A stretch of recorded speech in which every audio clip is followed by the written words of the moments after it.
শুভ দুপুর বন্ধুরা, সবাই ভালো আছেন তো? যা ঠান্ডা পড়েছে, যাক ভালো থাকবেন। এই যে আজকে আমি সোয়াবিনের তরকারি করব। সোয়াবিনটাকে গরম জলে ভালো করে ভিজিয়ে রেখেছিলাম, তেলে একটু ভেজে নিচ্ছি সোয়াবিনের জন্য। এদিকে আলুও ভেজে রেখেছি, সোয়াবিন আলুর তরকারি করব। এই সোয়াবিন আলুর তরকারি আমার ছেলে খেতে খুব ভালোবাসে। আর আমাদের জন্য রসা করব। বেগুন, কফি, গাজর, সিম, টমেটো কেটে রেখেছি, এদিকে ডাঁটা কেটে রেখেছি। সব রকম দিয়ে একটা রসা ঝোল হবে।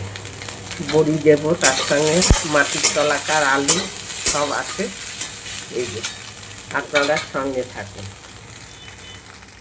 এই যে গরম গরম বেগুনি, শনিবার, আর এই যে সোয়াবিন আলুর তরকারি, আর সব রকম সবজি দিয়ে আমি একটা রসা ঝোল করেছি। এই যে বন্ধুরা, শনিবার তো আমরা নিরামিষ খাই।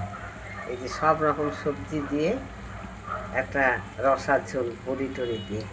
বেগুনি ভাজছি, পটল ভাজা, আলু সোয়াবিনের কালারটা কেমন হয়েছে বন্ধুরা অবশ্যই জানাবেন। আর সঙ্গে থাকবে কুলের আচার।